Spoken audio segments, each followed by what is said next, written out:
Welcome back to the channel.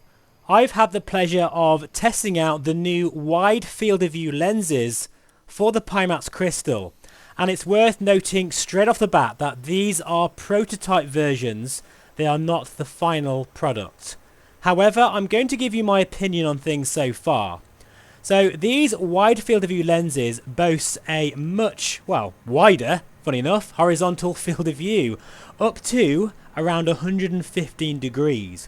Now, I've said previously that the original 35 ppd lenses, while they give you a 102 degrees field of view both horizontally and vertically, and it's actually quite impressive for the type of lenses that we're using here, which are aspheric, much wider and much better in my opinion than the Vario Aero.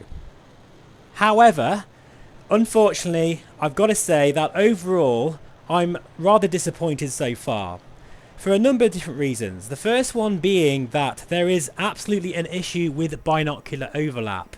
This is something that may not bother you so much, but when looking far left and right, I can only see one of the displays, not both, and it to me takes me out of the immersion. Also, I've noticed that with these prototype lenses, I have to adjust my IPD to a level that doesn't feel very comfortable, and I think this is contributing to a struggle I have with the sweet spot, or rather the geometric sweet spot of the aspheric lenses. I find it difficult to get into that sweet spot, and it actually feels quite blurry to me. Something that I never thought I'd say about aspheric lenses. Now keep in mind, these are prototype lenses, and I look forward to seeing how things change once the final production units are in my hands. And Pimax did tell me that this IPD issue will be sorted for these final production units as well.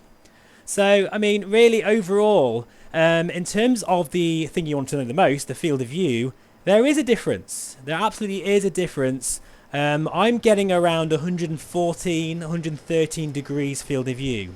So there is about a, 10 degrees or more difference.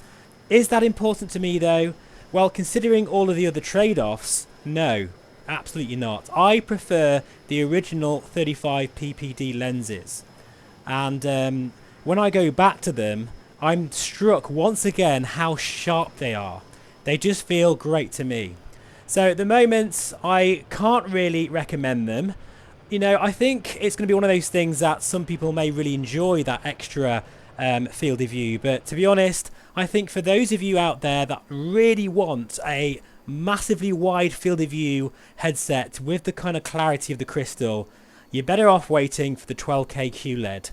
Now, unfortunately, things don't really get better when it comes to chromatic aberration, because I definitely notice it more with these lenses.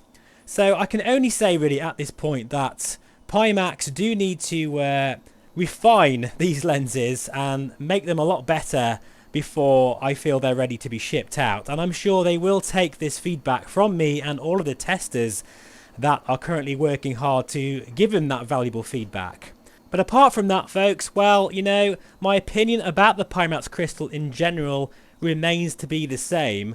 I absolutely love this headset. There is no other consumer-based VR headset out there that comes close to the visual treat for your eyes in this thing, especially when you consider the integrated audio solution as well.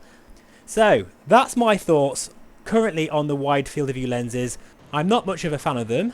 I will be sticking with my original 35 ppd lenses. But yeah, let me know in the comments below what are your thoughts on this. And as always, thank you so much for watching. Please feel free to subscribe, and I'll see you again very soon. Bye bye for now.